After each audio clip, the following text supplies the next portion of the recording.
Good morning. ഇന്ന് നമ്മൾ ORൻ്റെ operation റിസർച്ചിൻ്റെ 5th മോഡ്യൂളിലുള്ള network മോഡലിലെ നമ്മളെ പഴയ ക്വസ്റ്റ്യൻ പേപ്പറിലുള്ള ക്വസ്റ്റ്യൻസും അതേപോലെ എന്തൊക്കെയാണ് ഇമ്പോർട്ടൻ്റ് എന്ന കാര്യങ്ങളൊക്കെയാണ് നമ്മൾ ഡിസ്കസ് ചെയ്യുന്നത്. ഇതിൽ CPMൻ്റെ ക്വസ്റ്റ്യനാണ് നമ്മൾ ചെയ്യുന്നത്. CPM ഉപയോഗിച്ചിട്ട് നമ്മൾ എന്താണ് നെറ്റ്വർക്ക് മോഡൽ എന്നൊക്കെ ഒന്ന് ഡിസ്കസ് ചെയ്യുകയാണ്. അതിലെ ഇമ്പോർട്ടൻ്റ് ആയിട്ടുള്ള കാര്യങ്ങൾ പേർട്ട് നമ്മൾ മറ്റൊരു വീഡിയോയിൽ ചെയ്തിട്ടുള്ളതാണ്. അപ്പോൾ അതിൻ്റെ ചെറിയ കാര്യങ്ങൾ മാത്രം നമ്മൾ ഇപ്പോൾ പറയുന്നതായിരിക്കും. അപ്പോൾ ഇതിൽ നമ്മൾ നെറ്റ്വർക്ക് മോഡലിലെ ഒരു ക്വസ്റ്റ്യനാണ്. ആ ക്വസ്റ്റ്യൻ ഉപയോഗിച്ച് നമ്മൾ എന്താണ് network model, how to solve എന്ന കാര്യങ്ങളൊക്കെ നമ്മൾ പറയാൻ പോകുന്നത്. ഒരു ക്വസ്റ്റ്യനാണ് നെറ്റ്വർക്ക് മോഡലിലെ CPM method, critical path method. നമുക്കറിയാം 2 മെത്തേഡുകളാണുള്ളത് നെറ്റ്വർക്ക് മോഡലിൽ, ഒന്ന് CPM, ഒന്ന് PERT. അതിലെ CPM മെത്തേഡ് യൂസ് ചെയ്തിട്ട് സോൾവ് ചെയ്യാനുള്ളൊരു പ്രോബ്ലമാണ്. ഒരു പ്രൊജക്റ്റിൻ്റെ ഡിഫറെൻറ്റ് ആക്ടിവിറ്റീസും അതിൻ്റെ ഡ്യൂറേഷനുമാണ് നമുക്ക് തന്നിട്ടുള്ളത്. Then we want to find EST, LST, EFT, LFT, then find critical path, then project duration. 3 കാര്യങ്ങളാണ് നമുക്ക് ഫൈൻഡ് ചെയ്യേണ്ടത്.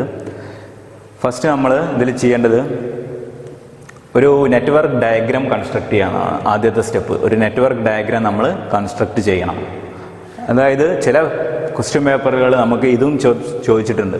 അതായത് കുറച്ച് ഡാറ്റ തന്നിട്ട് ആ ഡാറ്റയ്ക്ക് അനുസരിച്ചിട്ടുള്ള ഒരു നെറ്റ്വർക്ക് ഡയഗ്രാം കൺസ്ട്രക്ട് ചെയ്യാം. അത് കൺസ്ട്രക്ട് ചെയ്യണമെങ്കിൽ 2 രീതിയിൽ ആക്ടിവിറ്റികൾ തരാം. അതായത് 2 രീതിയിലുള്ള ക്വസ്റ്റ്യനുകളാണ് ക്വസ്റ്റ്യൻ പേപ്പറിൽ കണ്ടിട്ടുള്ളത്. ഈ നെറ്റ്വർക്ക് ഡയഗ്രാം കൺസ്ട്രക്ട് ചെയ്യാൻ, നെറ്റ്വർക്ക് ഡയഗ്രാം കൺസ്ട്രക്ട് ചെയ്യാന്ന് പറഞ്ഞാൽ അത് മാത്രം കൺസ്ട്രക്ട് ചെയ്താൽ മതി. അതിനുശേഷമുള്ള ബാക്കി ഇതൊന്നും കാണണ്ട. അത് ചെറിയ മാർക്കുകൾക്കായിരിക്കും ക്വസ്റ്റ്യൻ പേപ്പറിൽ ഉണ്ടാവുക. നെറ്റ്വർക്ക് ഡയഗ്രാം കൺസ്ട്രക്ട് ചെയ്യാം 2 രീതിയിൽ നെറ്റ്വർക്ക് ഡയഗ്രാം കൺസ്ട്രക്ട് ചെയ്യാം. ഒന്ന് ആക്ടിവിറ്റി ഇവന്റ് നെയിമിൽ തരാം. അതായത് 1, 2, 2, 3 ഇത് ഇൻഡിക്കേറ്റ് ചെയ്യുന്നത് ഇവന്റുകളെയാണ്. ഈ ആക്ടിവിറ്റി 1 to 2, ഇവന്റ് 1 to 2 അതാണ് ഇൻഡിക്കേറ്റ് ചെയ്യുന്നത്. 2 to 3 എന്ന് പറയുന്നത് ഇവന്റ് 2 to 3 അതാണ് ഈ ഇതുകൊണ്ട് ഇൻഡിക്കേറ്റ് ചെയ്യുന്നത്. പിന്നെ ഉള്ളൊരു ക്വസ്റ്റ്യൻ ഈ പ്രിഡിസിസറും സക്സസറും അങ്ങനെ തരാം. ഒരു ആക്ടിവിറ്റി എന്നിട്ട് ആക്ടിവിറ്റീൻ്റെ പ്രിഡിസിസർ ഇതാണ്, അതായത് തൊട്ട് മുന്നത്തെ ആക്ടിവിറ്റി ഇതാണ്, ശേഷമുള്ള ആക്ടിവിറ്റി ഇതാണ്, അങ്ങനെ തന്നിട്ടും ക്വസ്റ്റ്യൻ പേപ്പറിൽ തരാറുണ്ട്. അപ്പോൾ നമ്മൾ ഇവിടെ ഡിസ്കസ് ചെയ്യുന്നത് ഈ ഒരു മോഡലാണ്. അതായത് ഇവന്റ് ബേസിൽ അങ്ങനെ ആക്ടിവിറ്റീസ് തന്നാൽ എങ്ങനെ how to construct a network diagram, അതാണ് നമ്മളിവിടെ ഡിസ്കസ് ചെയ്യുന്നത്. ഇതിനനുസരിച്ച് നമ്മളൊരു നെറ്റ്വർക്ക് ഡയഗ്രാം കൺസ്ട്രക്ട് ചെയ്യാം. ഇത് നമ്മൾ ശ്രദ്ധിക്കുക, ഇത് ഇവന്റുകളാണ് തന്നിട്ടുള്ളത്. ഈ ആക്ടിവിറ്റി എന്ന് പറയുന്നത് ഒന്നാമത്തെ ഇവന്റ് മുതൽ 2ാമത്തെ ഇവന്റ് വരെയുള്ള ആക്ടിവിറ്റിയാണ് ഇത് പറഞ്ഞിട്ടുള്ളത്.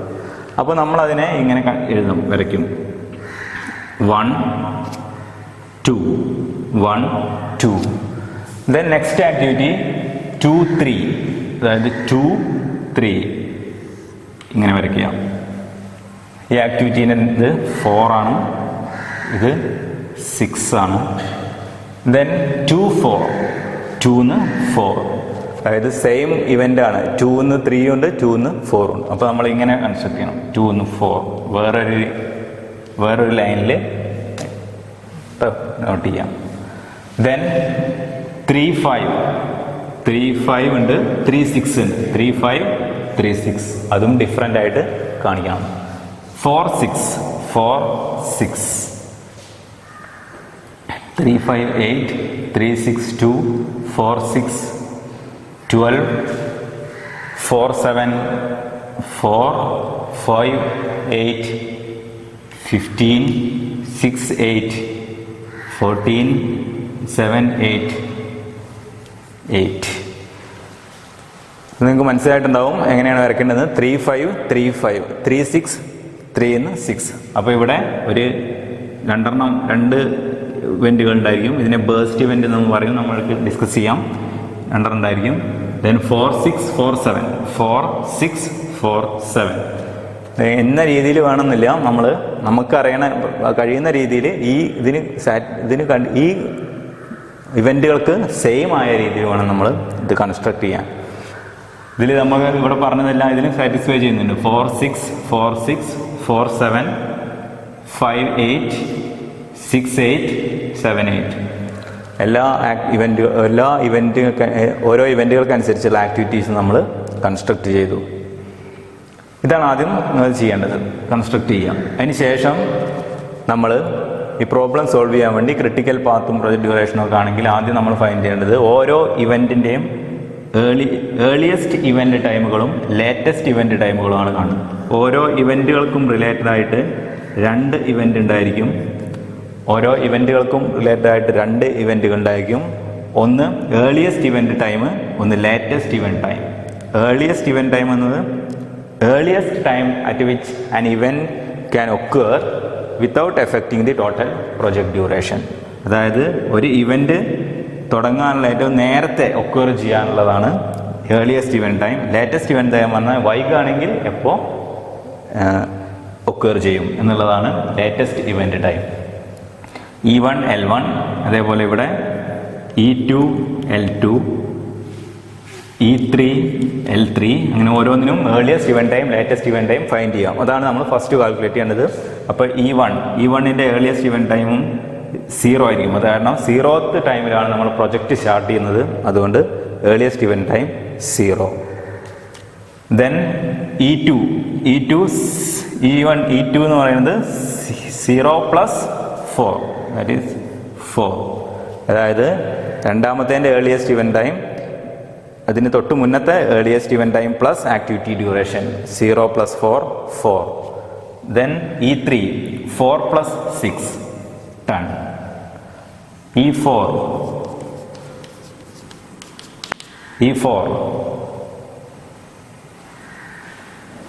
E2 ഫൈൻഡ് ചെയ്യും. E2 4 + 2, 4, 10. 4 + 10 14. 4 + 10 14. 14 + 12 E5. 10 + 8 18.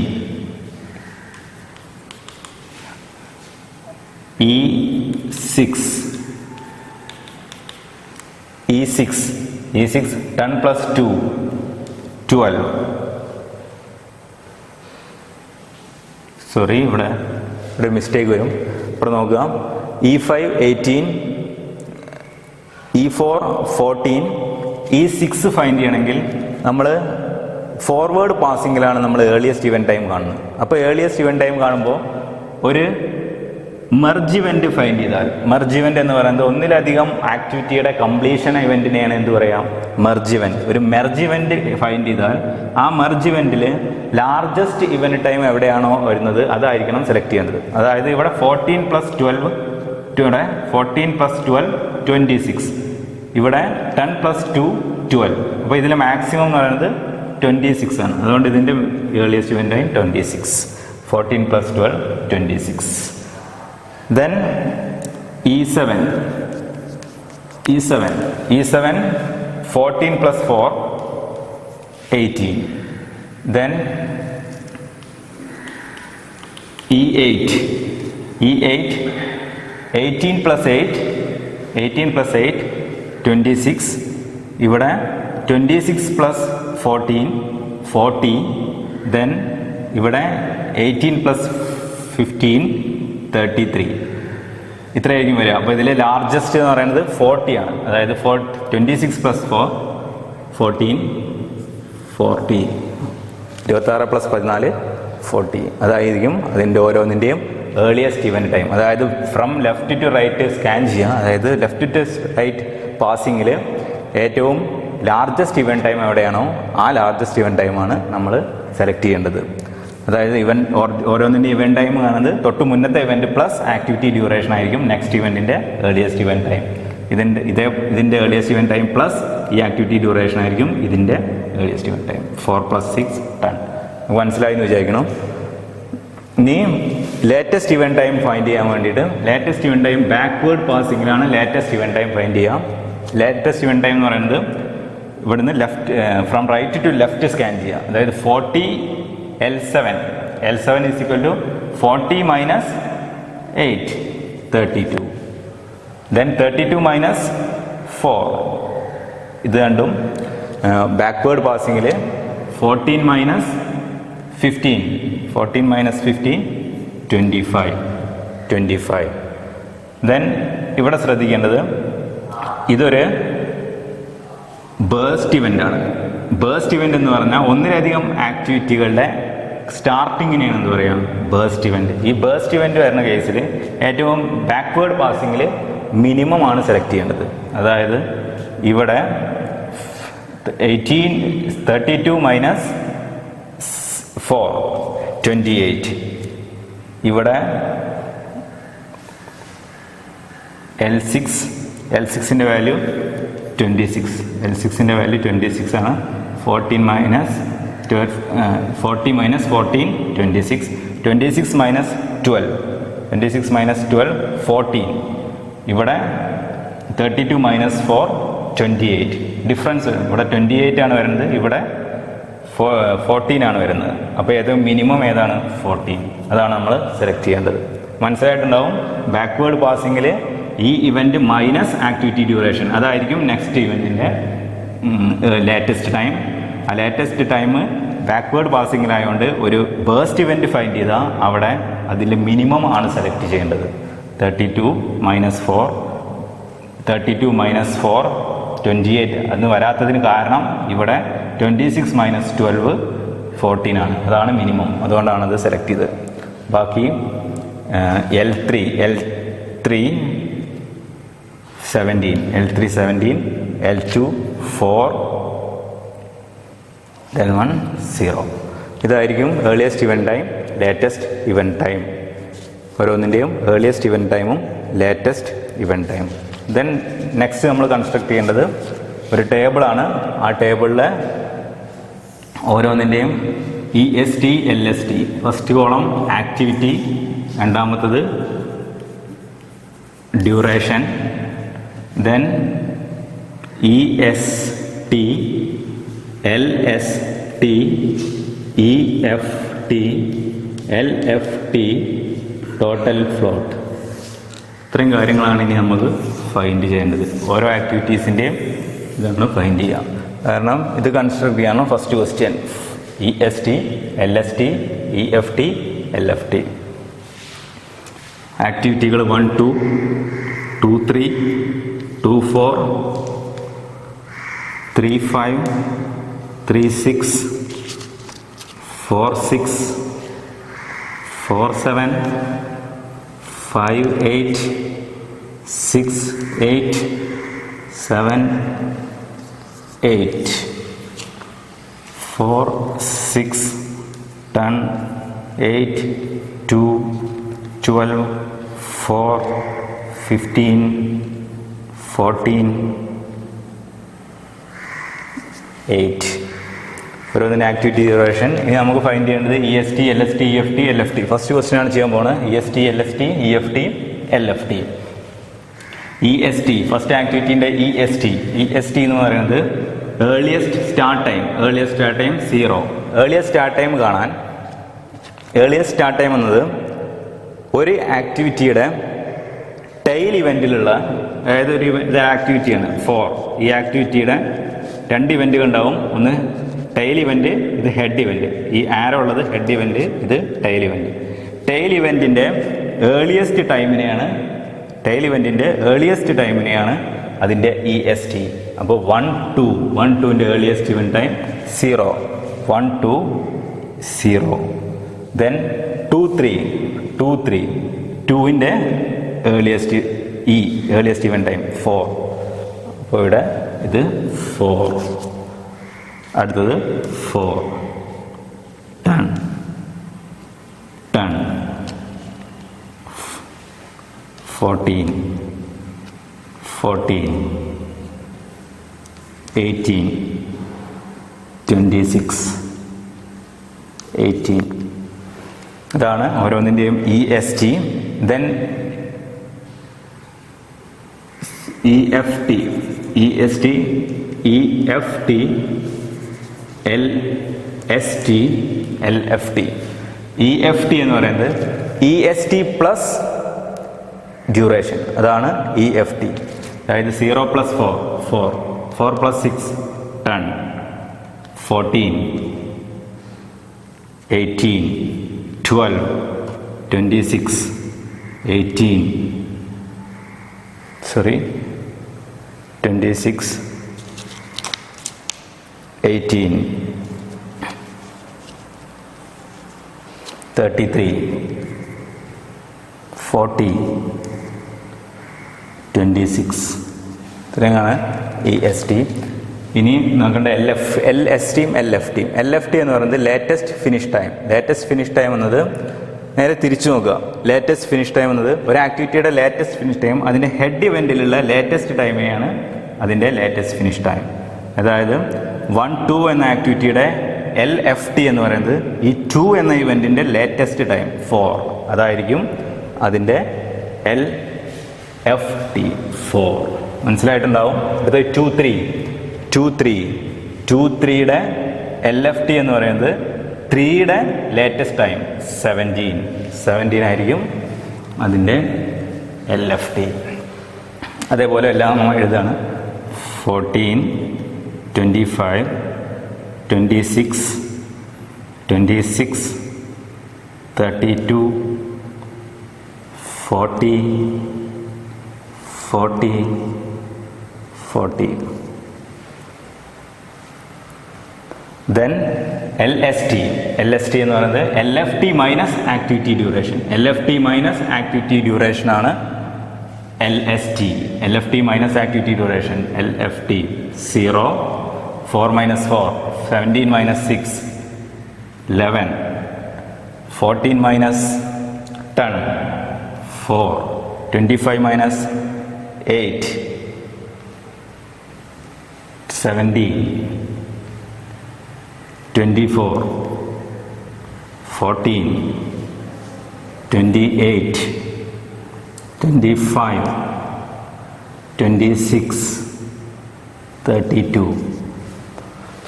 അതായത് EST എന്ന് പറയുന്നത് ടെയിൽ ഇവൻറ്റിലുള്ള ഏർലിയസ്റ്റ് ടൈമാണ് EST. EFT എന്ന് പറയുന്നത് EST plus activity duration. LFT എന്ന് പറയുന്നത് ഹെഡ് ഇവൻറ്റിലുള്ള ലേറ്റസ്റ്റ് ടൈം. ഈ LST എന്ന് പറയുന്നത് LFT മൈനസ് ആക്ടിവിറ്റി ഡ്യൂറേഷൻ. ഓരോന്നും ഫൈൻഡ് ചെയ്യാം. അതിനുശേഷം നമ്മൾ ടോട്ടൽ ഫ്ലോട്ട് കാണും. ഇത് വന്ന് ഫസ്റ്റ് ക്വസ്റ്റ്യൻ നമ്മൾ ചെയ്തു. ഇതാ ഫസ്റ്റ് ക്വസ്റ്റ്യൻ നമ്മളെല്ലാം കണ്ടു. ഇനി second question critical path find ചെയ്യുക എന്നുള്ളതാണ്. ക്രിട്ടിക്കൽ പാത്ത് ഫൈൻഡ് ചെയ്യണമെങ്കിൽ അതിന് നമുക്ക് ടോട്ടൽ ഫ്ലോട്ട് കാണും. ടോട്ടൽ ഫ്ലോട്ടിൻ്റെ equation TF is equal to LFT minus EFT. LFT minus EFT or LST minus EST. അത് രണ്ടും സെയിം ആയിരിക്കും. 4 minus 4, 0 minus 0. 4 minus 4, 0. Then 17 minus 7, 14 minus 14, 0. 25 minus 18, 7, 14, 0, 14, 7, 0, 14. ഇതാണ് ടോട്ടൽ ഫ്ലോട്ട്. ഇനി നമുക്ക് ക്രിട്ടിക്കൽ പാത്ത് ഫൈൻഡ് ചെയ്യണമെങ്കിൽ total float 0 ആവുന്ന ആക്ടിവിറ്റികളാണ് critical activities. അത് join ചെയ്താൽ കിട്ടുന്നതാണ് ക്രിട്ടിക്കൽ പാത്ത്. അപ്പോൾ ഇവിടെ ക്രിട്ടിക്കൽ ആക്ടിവിറ്റീസ് ടോട്ടൽ ഫ്ലോട്ട് 0 ആയത് 1, 2, 2, 4, 4, 6, 6, 8. അതായത് 1, 2, 2, 4, 4, 6, 6, 8. ഇതാണ് ക്രിട്ടിക്കൽ പാത്തായിട്ട് നമ്മൾ ഫൈൻഡ് ചെയ്യുന്നത്. 1, 2, 4, 6, 8. ഇതാണ് ക്രിട്ടിക്കൽ പാത്ത്. സെക്കൻഡ് ക്വസ്റ്റ്യൻ ആയി 1, 2, 4, 6, 8. ഇതാണ് critical path. Then project duration.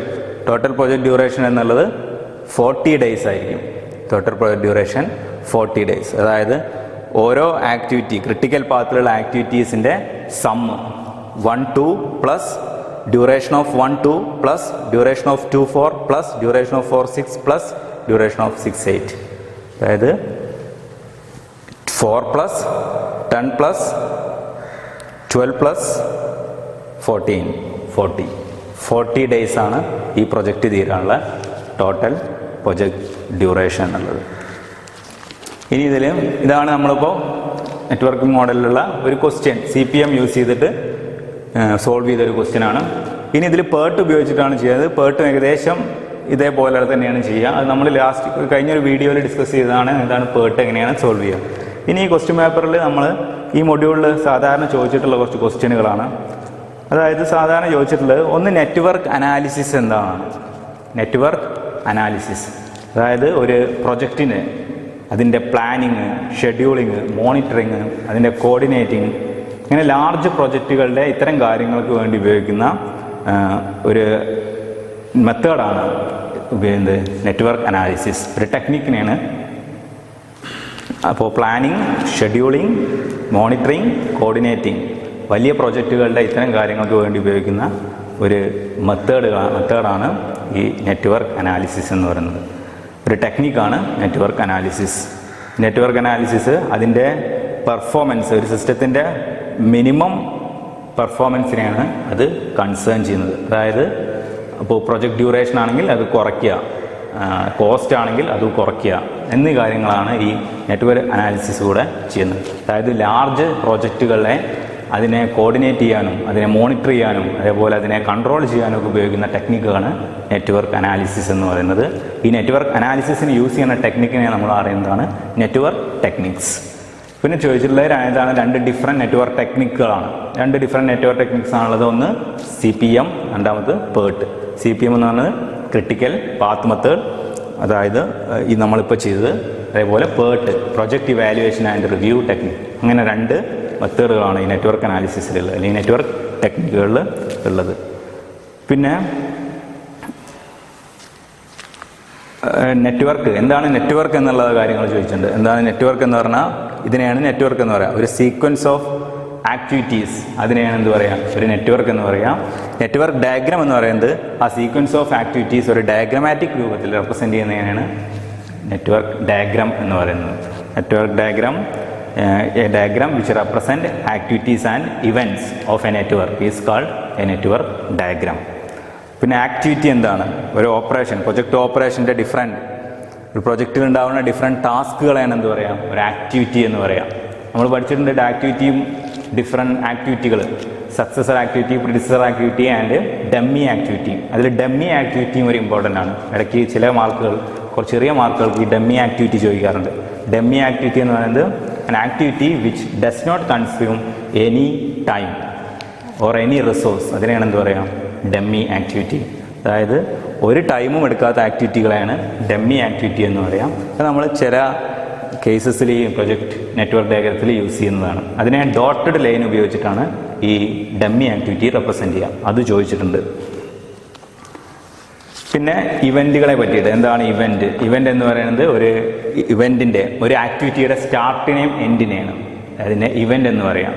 Event is event represent A start or end of an activity is called an event. ആണ് ഇവൻ്റ് എന്ന് പറയുന്നത്. ഇവൻ്റ് രണ്ട് ടൈപ്പ് ഉള്ളത് നമ്മൾ പറഞ്ഞു. ബേസ്റ്റ് ഇവൻ്റ് ഉണ്ട്, മെർജ് ഇവൻ്റ് ഉണ്ട്. രണ്ട് join completion of two activities is called merge event. അതായത് രണ്ട് ഇവൻറ്റുകൾ ജോയിൻ ചെയ്യുന്ന ഇവൻറ്റ്, രണ്ട് ആക്ടിവിറ്റികൾ ജോയിൻ ചെയ്യുന്ന ഇവൻറ്റിനെ മെർജ് ഇവൻ്റ് എന്ന് പറയും. The more than one activities begin from an event is called burst event.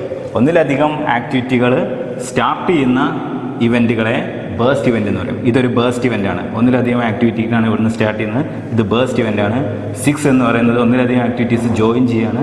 ഇതൊരു മെർജ് ഇവൻ്റാണ്. അതായത് രണ്ട് ടൈപ്പ് ഓഫ് ഇവൻറ്റുകളുള്ളത്. അതും ചോദിച്ചിട്ടുള്ള ക്വസ്റ്റ്യനാണ്. എന്താണ് ക്രിട്ടിക്കൽ പാത്ത് എന്ന് ചോദിച്ചിട്ടുണ്ട്. ക്രിട്ടിക്കൽ പാത്ത് എക്സ്പ്ലെയിൻ ചെയ്യാൻ. ക്രിട്ടിക്കൽ പാത്ത് എന്ന് പറയുന്നത് ഒരു പ്രൊജക്റ്റിൻ്റെ അതിൻ്റെ ഡ്യൂറേഷൻ റെപ്രസെൻറ്റ് ചെയ്യുന്ന ലാർജസ്റ്റ് പാത്തിനെയാണ് എന്ന് പറയുക ക്രിട്ടിക്കൽ പാത്ത്. ക്രിട്ടിക്കൽ പാത്ത് എന്ന് പറയുന്നത് ലാർജസ്റ്റ് പാത്താണ്. ഒരു പ്രൊജക്റ്റിൻ്റെ ഡ്യൂറേഷനെ റെപ്രസെൻറ്റ് ചെയ്യാൻ ഉപയോഗിക്കുന്ന പാത്തിനെയാണ് ക്രിട്ടിക്കൽ പാത്ത് എന്ന് പറയുന്നത്.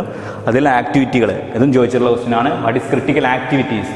അതായത് ക്രിട്ടിക്കൽ പാത്തിലുള്ള ആക്ടിവിറ്റീസിനാണ് എന്ത് പറയുക, ക്രിട്ടിക്കൽ ആക്ടിവിറ്റീസ്. അതായത് 1, 2, 2, 4, 4, 6, 6, 8 ഇതായിരിക്കും critical activities. Critical activities are activities that lie on critical path. Critical പാത്തിൽ ഉണ്ടാകുന്ന ആക്ടിവിറ്റീസുകളാണ് ക്രിട്ടിക്കൽ ആക്ടിവിറ്റീസ് എന്ന് പറയുന്നത്. Delay in this it's start. Delay, അതായത് ക്രിട്ടിക്കൽ ആക്ടിവിറ്റീസിൽ ഉണ്ടാകുന്ന ഡിലേ എന്തിനെ effect will cause further delay in total project completion. delay in critical path will cause, delay in critical activities will cause further delay in total project completion. അതായത് total project കംപ്ലീഷനെ അത് പിന്നെയും delay ചെയ്യും. അതായത് critical പാത്തിലുള്ള activities ഒന്നും delay ആവരുത്. അത് correct സമയത്ത് ചെയ്താൽ മാത്രമേ നമുക്ക് ഈ പ്രൊജക്റ്റ് ആ ടൈമിൽ തീർക്കാൻ പറ്റുള്ളൂ. ഇവിടെ 1, 2, 2, 4, 4, 6, 6, 8 എന്നുള്ളത് ക്രിട്ടിക്കൽ ആക്ടിവിറ്റീസാണ്. അത് സമയത്ത് തീർത്താൽ മാത്രമേ നമുക്ക് 40 ഡേയ്സിൽ ഈ പ്രൊജക്റ്റിനെ തീർക്കാൻ കഴിയുള്ളൂ. അതാണ് ക്രിട്ടിക്കൽ ആക്ടിവിറ്റീസ്. ഇത്രയും കാര്യങ്ങളാണ് ഇതിലുള്ളത്. പിന്നെ ഡിഫറെൻ്റ് ആയി ചോദിച്ചിട്ടുള്ള ഡിഫറെൻറ്റ് ടൈമുകളാണ്. എന്താണ് EST, എന്താണ് EFT, LST, LFT. അതേപോലെ 2 ഇവൻറ്റ് ടൈമുകളുണ്ട്. Earliest event time, latest event time. അതൊന്ന് ഏർലിയസ്റ്റ് ടൈമാണ് ഒരു activity start. EST is the earliest time at which an activity can start. ഒരു ആക്ടിവിറ്റി സ്റ്റാർട്ട് ചെയ്യാനുള്ള ഏർലിയസ്റ്റ് ടൈമിനെയാണ് EST എന്ന് പറയുന്നത്. EFT എന്ന് പറയുന്നത് earliest time at which an activity can be finished. ഒരു ആക്ടിവിറ്റി ഫിനിഷ് ചെയ്യാനുള്ള ഏർലിയസ്റ്റ് ടൈമാണ്. LST എന്ന് പറയുന്നത് latest time by which an activity can be start. ഒരു without affecting the total project duration. Project duration effect ചെയ്യാത്ത രീതിയിൽ latest ആയിട്ട് ഒരു ആക്ടിവിറ്റി സ്റ്റാർട്ട് ചെയ്യുന്നതാണ് ലേറ്റസ്റ്റ് ഫിനിഷ് ടൈം എന്ന് പറയുന്നത്. അതായത് അത് ഫിനിഷ് ചെയ്യാനുള്ളതാണ്. അതായത് ലേറ്റസ്റ്റ് ഇത് നമ്മൾ EFT is equal to EST plus project duration. LST is equal to LFT minus project duration. അതാണ്. പിന്നെ earliest event time, latest event time എന്ന് പറയുന്നത് ഒരു ഇവൻറ്റ് ഒക്വയർ ചെയ്യാനുള്ള ഏർലിയസ്റ്റ് ടൈമാണ് ഏർലിയസ്റ്റ് ഇവൻറ്റ് ടൈം. ഒരു ഇവൻറ്റ് ഒക്വയർ ചെയ്യാൻ ലേറ്റസ്റ്റ് ടൈമാണ് ലേറ്റസ്റ്റ് ഇവൻറ്റ് ടൈം. ഇത്രയും കാര്യങ്ങളാണ് നമ്മൾ ഈ നെറ്റ്വർക്ക് അനാലിസിസിൽ സ്ഥിരമായി ചോദിച്ചിട്ടുള്ള ക്വസ്റ്റ്യൻ. പിന്നെ പ്രൊജക്ട് പേർട്ടിലെ കുറച്ച് 3 ഇവൻറ്റുകളുണ്ട്. പേർട്ട് എന്ന് പറയുന്നത് ഇതേപോലെ തന്നെയാണ്, പക്ഷേ അവിടെ 3 ടൈം എസ്റ്റിമേറ്റുകളാണുള്ളത്. Optimistic time, pessimistic time, most likely time. ഇതും ചില വേർഡിനായിട്ട് ചോദിക്കാറുണ്ട്. എന്താണ് ഒപ്റ്റിമിസ്റ്റിക്, എന്താണ് പെസിമിസ്റ്റിക്, എന്താണ് മോസ്റ്റ് ലൈക്ലി ടൈം. ഇത്രയും കാര്യങ്ങളാണ് നെറ്റ്വർക്ക് അനാലിസിസിൽ നമുക്ക് പഠിക്കാനുള്ളത്.